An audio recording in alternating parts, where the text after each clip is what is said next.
Hi everyone. We'll get going now. Good to see you all for this second event in our Solana education series. If you are here today, which you are because you're listening to me, do tweet us out at Encode Club. Tweet me at Anthony Beaumont with the first O replaced by a 0, and we'll make sure we give you a little retweet for the privilege. Today we're going to go a little bit deeper on what we mentioned last week. Last week was kind of a 10,000 foot view. Now maybe we'll go 1,000 foot view into how everything in Solana works. Any questions along the way, please stick them into chat and I'll try and get around to them by the time we finish. This is an education event series. It's a mix of technical and non-technical. We're going to teach you about Solana in depth. You already know about Encode Club, but to repeat, we are a Web3 education community. We love training talent through programs like bootcamps, hackathons, workshops, accelerators, and then help you get funding or get a job. I want you to build together and help you all achieve your goals in Web3, as many of you already have and continue to do and have in the past. And there's some things you might want to do while you're at Encode. And everything we do is free and global. I'm going to start with a bit of a recap of what we discussed last week and then go from there. We first will introduce the idea that Solana is an open source project implementing a high performance permissionless blockchain. And mainly there's kind of fervent developer activity around Solana. That's probably why you're interested, why we're interested. There's a lot of interest, a lot of great stuff being built, which translates into investor activity as well. It's where the money is. And for both these reasons, Solana is particularly interesting. It has this thing called proof of history, which underpins it, which is not a consensus algorithm, as we discussed. It's just a way of chronologically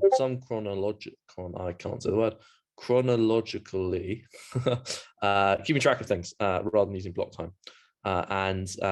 Also, what we have is a result with Solana is fast and cheap, but you trade this off. It's complex. It's kind of like, I don't know, driving a sports car. It's like you got to do a lot more to make it work, but when it works, it really does sing. And it's a quote from a very good chap. Today we're going to go into the detail of what we talked about last week and hopefully give you a little bit more and set you up. We're not going into the coding side yet. Hope you set up for good things to come. So first, the thing that is important to say, which you are developers, or most of you are developers, so the thing you care about smart contracts. In Solana, smart contracts called programs. So programs, smart contracts, programs.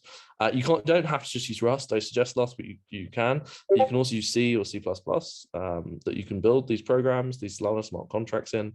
And actually how you build dApps is very similar to really how you would build apps and web apps in Web 2 or actually Web 3 with Ethereum dApps. The difference is actually when you're building in, as you know, if you're building in Web 3 or maybe you don't know, is that rather than storing data, kind of essentially you store it on a blockchain. And that you make the transaction costs and the cost of kind of storing any data, you kind of push onto the user. This is what kind of blockchain dApp development involves. And when you kind of build a smart contract Solana, you kind of build and deploy it on chain, and it's run via the Solana runtime, and it's there forever. So once you've built a program, it's there forever. And this in Solana, one of the main differences with Ethereum is, well, not a difference, but programs that exist for anyone to use. Now, of course, this is the same in Ethereum. Anyone can use a smart contract, but it's not designed as such that everyone might want to use them composably. It's more the case you copy and paste them, so you can use them to build slightly different versions of things. But really, programs are designed in Solana, not necessarily, but can be designed so that you use them as the core building blocks of your future development. Now, programs is misspelled there, so forgive me. Programs obviously can be used by anyone in the same way a smart contract can be used by anyone. The key thing in Solana is you use the JSON RPC API or various kind of versions of it to kind of access the Solana blockchain. And dApp development, building dApps in Solana, building things, involves creating applications that send transactions with instructions. We'll talk about what instructions are later to on-chain programs. And again, this really does look like building centralized kind of applications, web or mobile apps. The foundation is this thing, this JSON RPC API, and really this is a communication layer that we'll hopefully see in future weeks how to use it to interact with the blockchain. What you also will probably want to use is an abstraction of this at the Solana Web3.js SDK. We can have a look at this directly. If I was prepared, I would have had this ready to go, but it's there. And you can have a look and you play with it yourself. And this is just a JavaScript API that's built on the JSON RPC API. So if you're building dApps on Solana, you will be using this. So a nice, easy way if you're, again, we're trying to give you the tools, not really to show you specifically the tools of building stuff on Solana, so you can go and investigate for yourself. But there are actually two types of program in Solana that's important you should know. One is native programs, and one is the Solana program library, the SPL, which I incorrectly called the SBI yesterday because of my last week because my brain was fuzzy. Native programs are the kind of core of Solana, and one of the most common of those is just the system program, and this is just used for things like creating accounts, transferring Sol. We'll set up a wallet maybe today at some point using Phantom, which you can see is there, little ghost. That's very, very good wallet, I would say, probably better than MetaMask. Other native programs, things like staking program, these are the core things you're using as part of Solana. These are native programs. The SPL is things that kind of contain all the, not necessarily the native stuff, but the kind of essential stuff you're still going to use in the course of kind of that development. So the token program, which is the kind of equivalent of if you're building ERC20 token. An ERC20 token is just a fungible token on Ethereum. This is one such example. If you want to launch a token on Solana, you're going to use the Solana token program. Let's go and have a look at it now.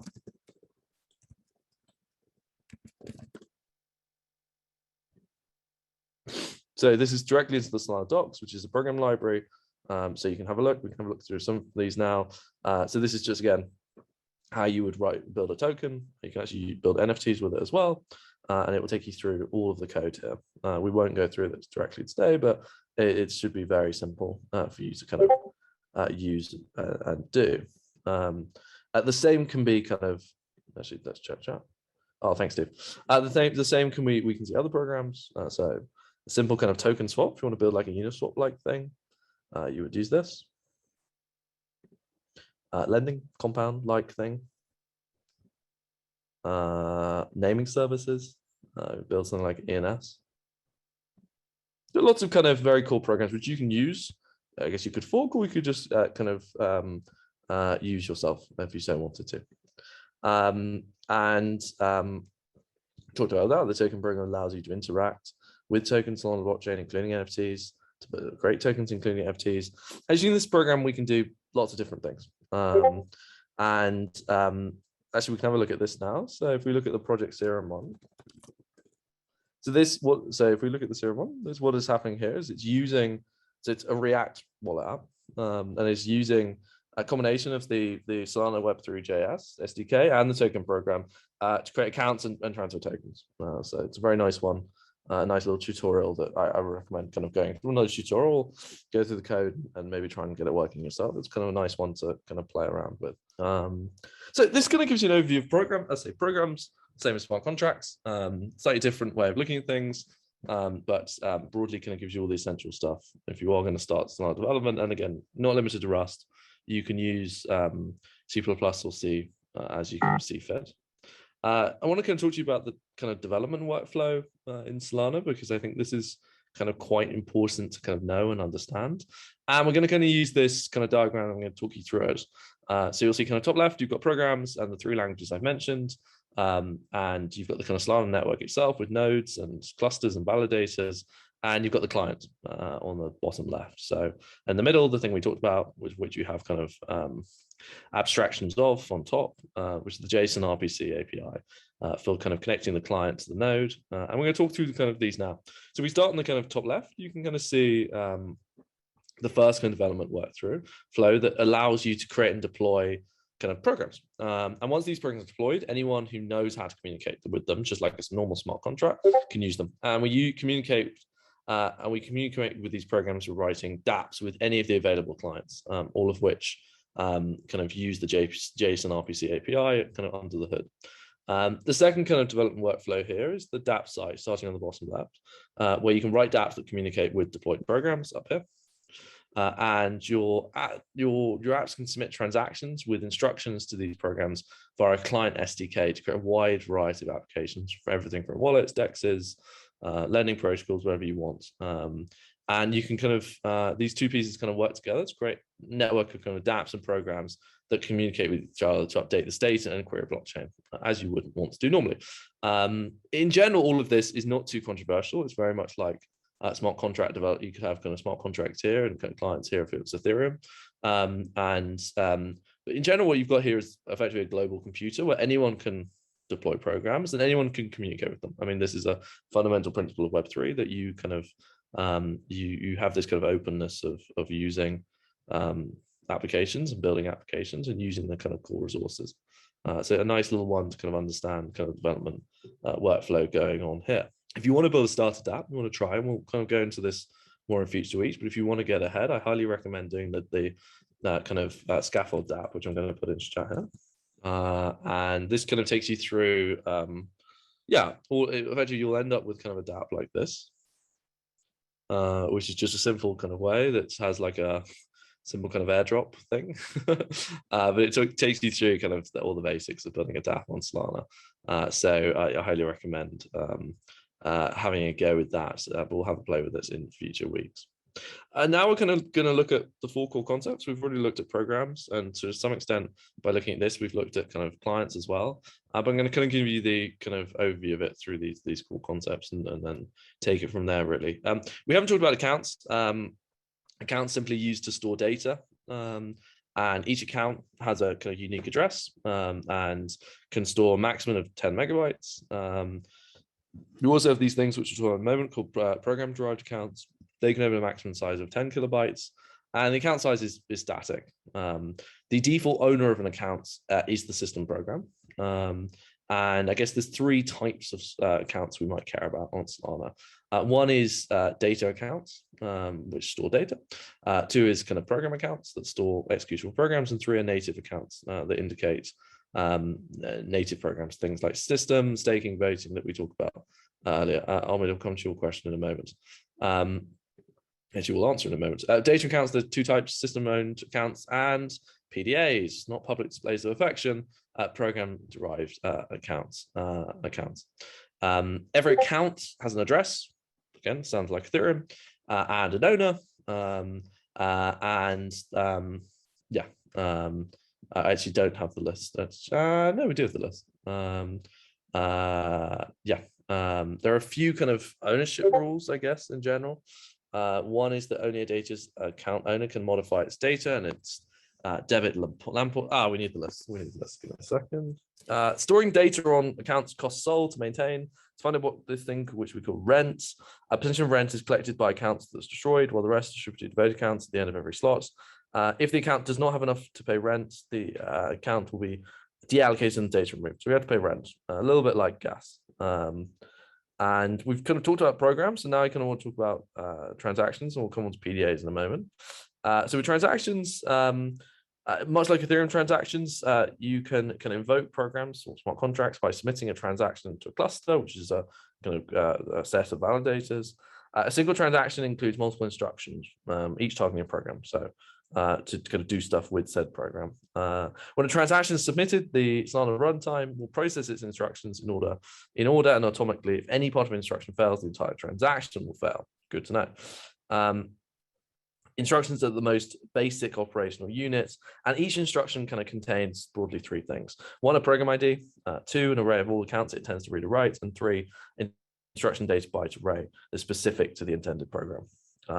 Multiple instructions can be bundled into one transaction, and each transaction contains kind of four things. One, an array of all accounts it intends to read and write to, one or more instructions, a recent block hash, again, I can't say that word, chronology, we'll just call it, and one or more signatures. And they're processed in order and atomically. One important thing to kind of say that Solana network has a very different way of doing gas, and there's broadly two fees. So rent fees we talked about for storing on-chain data, and two, kind of transaction fees. And importantly, transaction fees are deterministic. So it's not like Ethereum where you kind of have this, the transaction fee in Ethereum is two things. One is a fee kind of paid to the miner, which includes kind of a base fee and a tip. The tip's the thing that kind of varies. And two is the second thing you kind of pay is literally the cost of actually processing everything. Depending on how kind of many how big your contract is, how complicated your contract is, how much processing power it takes up. So in Solana, we don't have a concept of kind of a bidding or fee.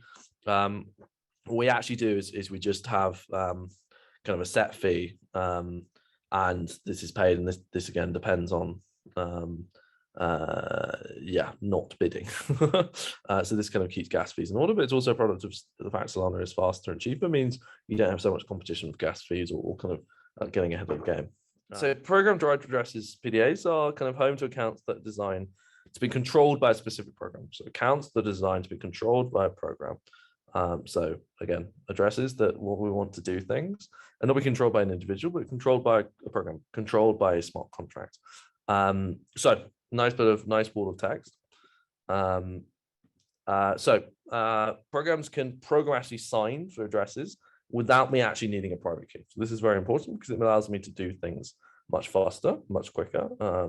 Again, imagine if you were trying to do something at scale and you had to, again, sign it every time you want to do a transaction or a chain of transactions. This get very slow and cumbersome.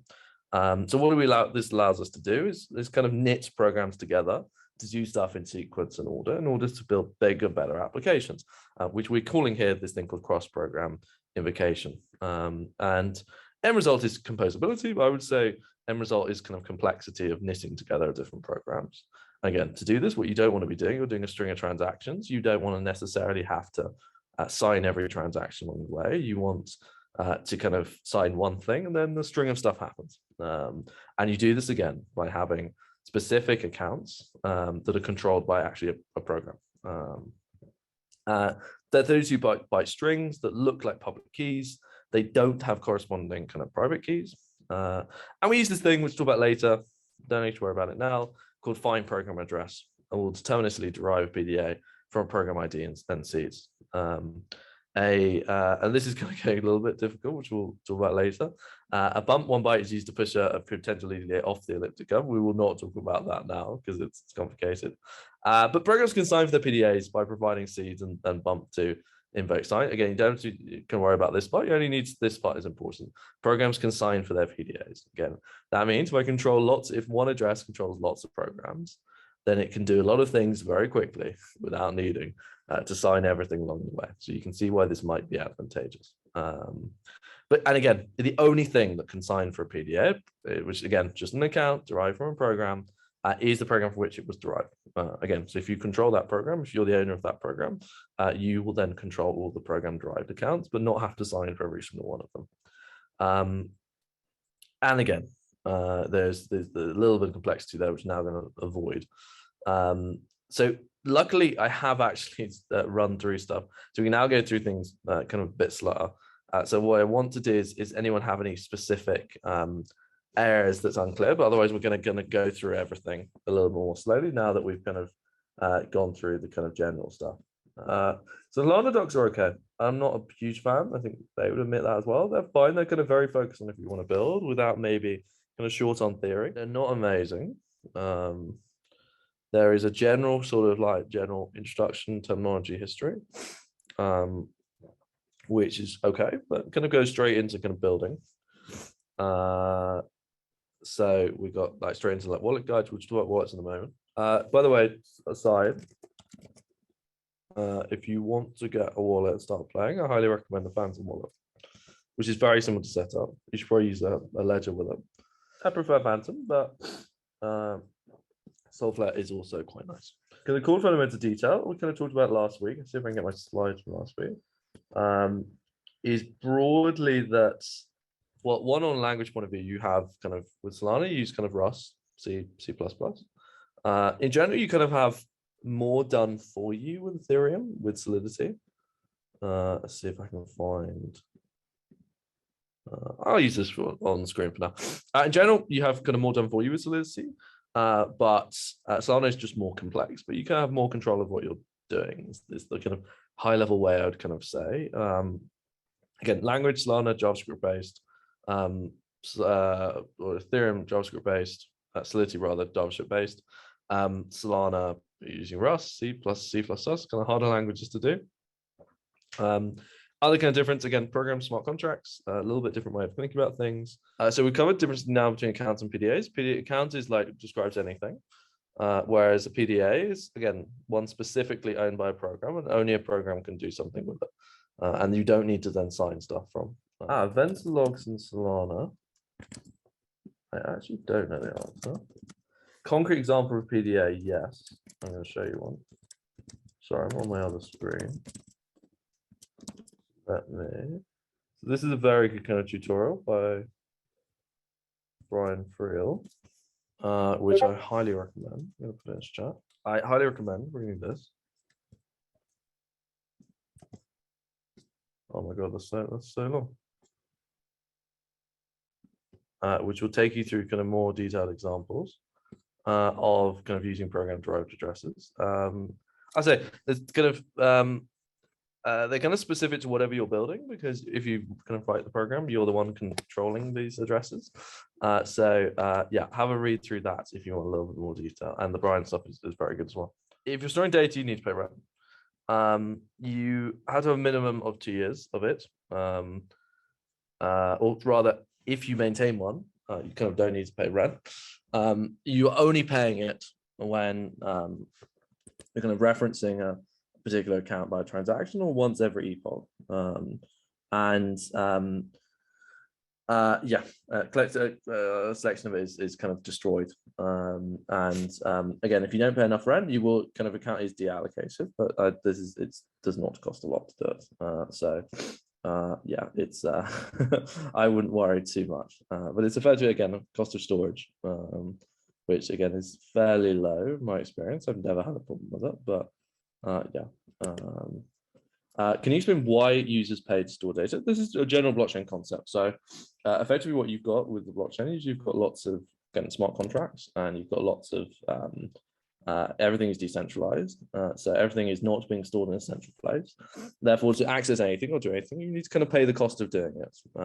Otherwise, kind of someone else is covering the cost, which is absolutely fine, but that kind of defeats the point of decentralization. So this is the same with kind of Filecoin. That also kind of in a blockchain is something like Solana is exactly the same.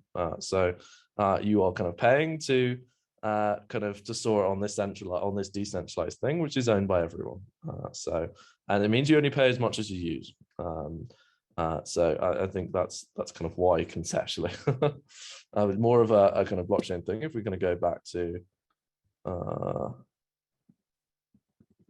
if we go back to yeah, again, storing something on a centralized database that someone controls, which storing it on a blockchain, which means someone has to pay for it to be stored if no centralized person is covering the cost. What it says, no sole wallets pay rent. So as we kind of just discussed there, if there's no kind of, you lose, your account will be deallocated. So the account won't exist anymore. So you can't use it. But I think you've got it's I can't remember how frequently it is, but yeah, I don't think you have much of a problem. But you should always make sure there's some kind of existential balance there to kind of make sure you can cover things like this. But you don't need, sorry, this is not you don't need it only if you're storing data. It's not like just for having a wallet exist. That's fine. What kind of data can be stored in an account? Any type of data. If 2 years are not paid, is always top up. Yeah, you just send money to the address. That's all that you need to do. The account. What is the best way for enterprise developers? So Thomas, the question is, what languages are you familiar with now? Maybe you can put it into chat. So because the first way kind of on a very general level, I mean, enterprise tends not to use public blockchains because they're public. So data is kind of key important stuff is fairly public and used by everyone. So it's kind of tough to build anything that might be semi-private. If you mean like if so from that sense, you almost certainly want things that are closer to private blockchains. If you just mean like, I come from an enterprise background, how do I learn Solana in all of its with all of its kind of features? Again, depends on which language you use, which I'll come back to your question as I get through. Is there a framework for defining how to interact between closely and loosely coupled applications? Yeah, I mean, use program derived addresses. This is the way. Yeah. And then cross-program invocation. So this allows you basically to call other programs in order to, again, do bigger and better things. So I'll put it into chat. Although James isn't here anymore, so. Can I transfer ownership of a smart contract? Yes. If I use account store, can I pay rent? Is there a way for each man? And top up solve rent, or I have to create another account? Good question.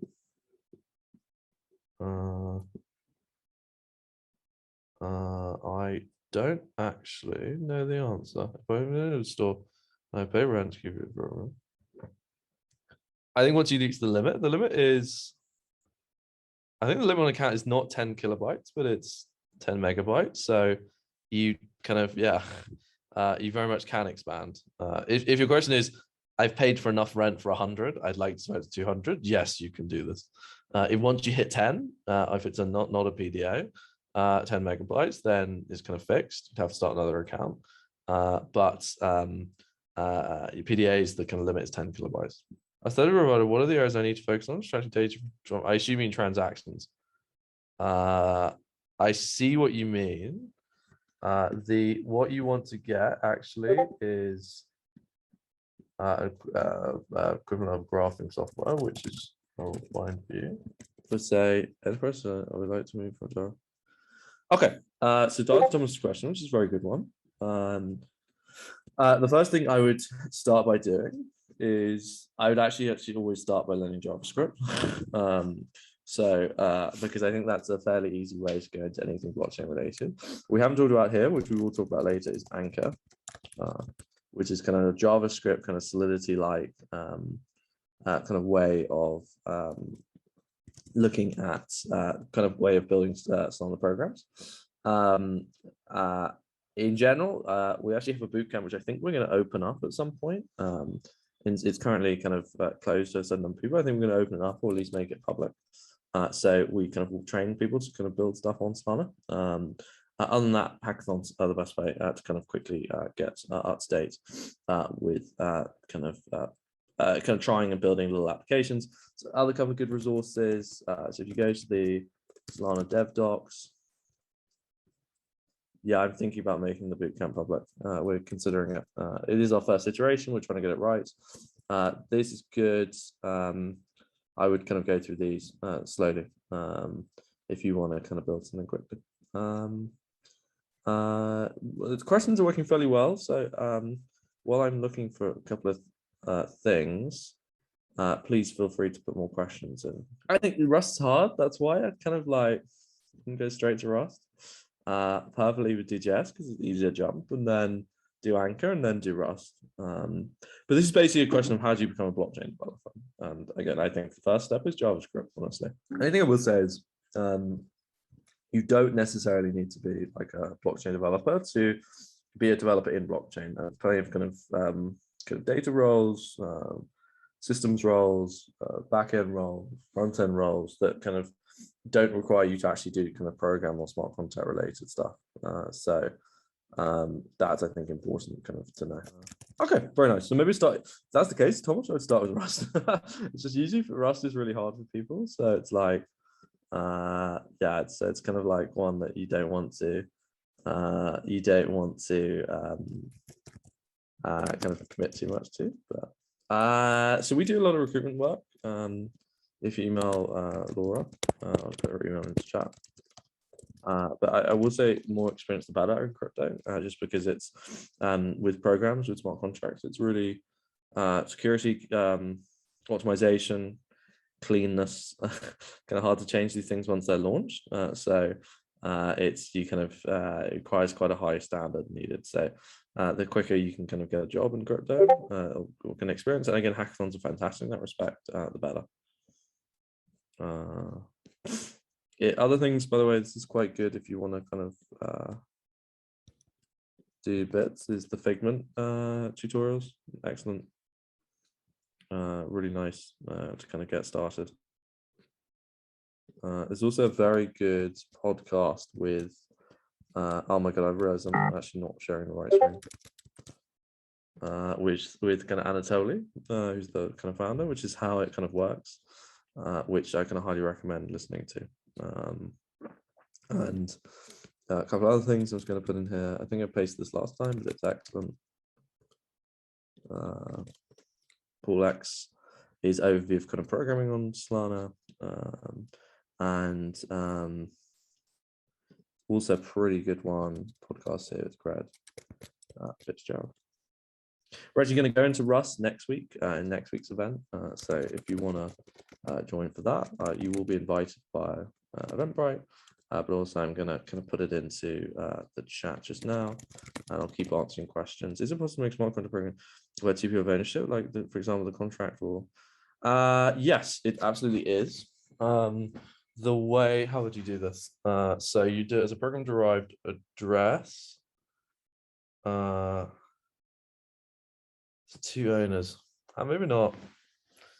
So the way I would normally do it is you do it via, and I actually need to check. I don't know. You'd want to use something like a multisig, which is effectively a program smart contract that two people sign in order to kind of execute a transaction, or however I need to charge my laptop for a transaction to go through. I don't think one exists in Solana yet, but that's how you do it in Ethereum. I'm just going to see if I can find at least an equivalent. Oh, thank you. Squad stat. I think I know Notice to Save is coming to Solana very quickly. Oh, I know Squad's very well. It's kind of the same, not totally the same, but yeah, kind of the same. That's more for kind of owning stuff together. All right. See, any other questions, guys? Yeah, it's kind of not the same with signing transactions together. I'll see if I can get an answer to that. All right, guys. Thank you very much for your time this evening. Sorry, I kind of rushed through some of the essential stuff. But otherwise, if you've got any questions, feel free to Discord me or email me. Not unfortunately, we're still being prepared. So unfortunately not, but we will publish them afterwards. All right, so guys, thank you very much for your time this evening. We look forward. Please do tweet. It means a lot to us. And we'll give you a retweet as well. So in the meantime, guys, thank you very much and see you soon.